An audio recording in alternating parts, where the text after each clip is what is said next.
Hello guys and welcome back to my channel for another video. यार कुछ एक test matches ऐसे होते हैं ना, या कुछ एक क्रिकेट गेम्स ऐसे होते हैं जहाँ पे जिनको आप हार या जीत के रिजल्ट से नाप नहीं सकते। ये मैनचेस्टर की जो ड्रॉ है ये, बट ये ड्रॉ होने के बाद भी इंडियन टीम के लिए ये एक विन या एक विक्ट्री से कम नहीं है। क्योंकि आप हाथ रख के अपने दिल बताइए, या मैं अपने दिल पे हाथ रख के वो बताता हूँ कि जब कल डे 4 पे हमने डे 4 के स्टार्टिंग में 0-2 स्कोर लाइन देखी थी, स्कोर बोर्ड देखा था इंडिया का सेकेंड इनिंग्स में, तो कितने कितने लोगों को लगा था कि ये मैच डे 5 तक के या तो जाएगा नहीं, या डे 5 तक अगर जाएगा तो डे 5 एंड होते होते इंडिया ये मैच हार जाएगा, सीरीज हार जाएगा। बट बिग कॉन्ग्रेट्स या शाउट आउट या heart felt gratitude for KL Rahul, Shubman Gill, Ravindra Jadeja and Washington सुंदर। ये चार प्लेयर जब 0-2 हुई थी कल इंडिया, तो शुभमन गिल और केएल राहुल साथ में आए। केएल राहुल उन्होंने डे एंड होते होते तक 174 रन्स की पार्टनरशिप कर ली, जो आज सुबह डे 5 में टूट गई। और अनफॉर्चुनेटली केएल राहुल का इस मैच में, इस इनिंग्स में 100 नहीं आ पाया, वो 90 रन्स बना के आउट हो गए। शुभमन गिल का इस मैच में भी 100 आ गया है। इस सीरीज में उनके 400 हो गए हैं।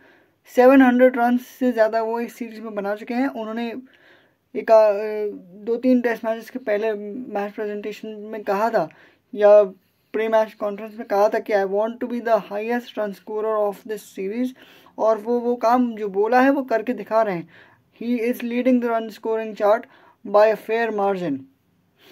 तो उनका 100, केएल राहुल के 90, वो जो पार्टनरशिप हुई है 200 एंड अबव की केएल राहुल और शुभमन गिल की, उसने ना सिर्फ जो इनिशियल सेटबैक था 0-2 होने का इंडिया के लिए, उसको सबड्यू किया, पर आपको सेशन बाय सेशन ये भरोसा या ये उम्मीद आपके अंदर जगाई कि ये test match session by session, hour by hour अगर इंडिया लेके चले और अच्छी सेंसिबल बैटिंग करे तो ड्रॉ करा सकती है। वो हर एक सेशन में, हर एक ब्रेक के बाद इंडियन फैंस की उम्मीद और मजबूत हो रही थी।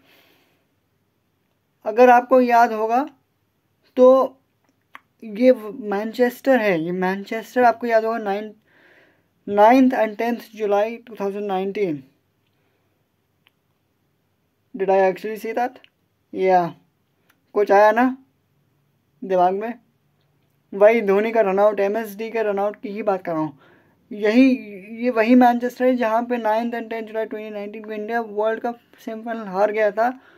और उस दिन बारिश या कुछ एक मौसम का भी आप कहें कि बहुत ज़्यादा रोल रहा, क्योंकि वो सेमीफाइनल डे 1 से डे 2 में रिजर्व डे पे शिफ्ट हुआ, जो इंडिया के अगेंस्ट था। वो आधा घंटा का लैप्स जो इंडिया के लिए कई बार मुसीबत बना है, वो हुआ, इंडिया हारा। ये उस मैनचेस्टर में आप जब उस 19 में रो रहे थे, आज 2025 में 27 जुलाई 2025 की अगर आप तस्वीर देखें, पिक्चर्स देखें, तो ये उसी मैनचेस्टर में एक यंग इंडियन टीम, एक up and grooming Indian team under new captain, एक टेस्ट मैच ड्रॉ होने को अपनी विक्ट्री की तरह सेलिब्रेट कर रही है। और ये सेलिब्रेशन ड्रॉ का भी ऐसा विन सेलिब्रेशन बनता है, क्योंकि इस मैच में आप ना सिर्फ कल यानी डे 4 पे, डे 3 डे 4 पे पीछे थे, आप शुरू से पीछे थे। डे 1 पे जब आपने 358 बनाए, और इंग्लैंड ने फर्स्ट इनिंग, डे 1 पे जो आपने फर्स्ट इनिंग्स में, या डे 1 डे 2 में जब भी फर्स्ट इनिंग्स में आपने 358 बनाए, वो कहीं से भी इनफ नहीं थे, लेकिन कम रन नहीं थे। लेकिन इंडिया की बॉलिंग इस मैच में एक क्वेश्चन मार्क रही है। अंशुल कंबोज हो गया, या फिर बुमराह, कितना उनको आप 3 मैच आपने कहा था कि आप खिलाएंगे वो, या 3 मैच खेलेंगे, तो उनके ऊपर कितना वर्कलोड आप मैनेज उनका कर पा रहे हैं। काफ़ी सिलेक्शन पे काफ़ी सवाल थे, पर at the end of the day हम एज एन ऑडियंस, हम एज अ फैन सवाल पूछ सकते हैं, वो हमारा हक है, लेकिन अगर उस सवाल या उस जो डिसीजन कोच एंड टीम ने लिया है, अगर वो डिसीजन हमारे अगेंस्ट हमें अच्छा नहीं लग रहा लेकिन टीम को फ़ायदा दिलाता है, तो we are more than happy to be proved wrong time and again. तो हमें, जब हम बैक कर रहे हैं अपनी टीम को, जब हम उनके गंदा बुरा खेलने पे उनको क्रिटिसाइज कर रहे हैं, क्वेश्चन कर रहे हैं, तो हमें उनको अच्छा खेलने पे या उनके अच्छा खेलने पे या टीम के अच्छे लाने पे हमें उनको उनकी तारीफ भी करना चाहिए। तो इस मैच से मैं तो ये समझता हूँ कि ये ड्रॉ ना सिर्फ इंडिया के लिए ड्रॉ है, बट सीरीज में ये मैच एज अ जीत के एज अ विन ही लेगी टीम इंडिया। और अब इंग्लैंड पे इंडिया से ज़्यादा सवाल है, क्योंकि आप देखें ऑलमोस्ट 150 ओवर्स इंडिया ने बैटिंग की है इस मैच में मिला के। तो इंग्लैंड को आपने 150 ओवर फील्ड पे रखा है, और अगला जो लास्ट टेस्ट मैच है ओवल में लंदन में इस सीरीज़ का, वो इस मैच और उस मैच में सिर्फ 3 डेज़ का टर्न अराउंड टाइम है।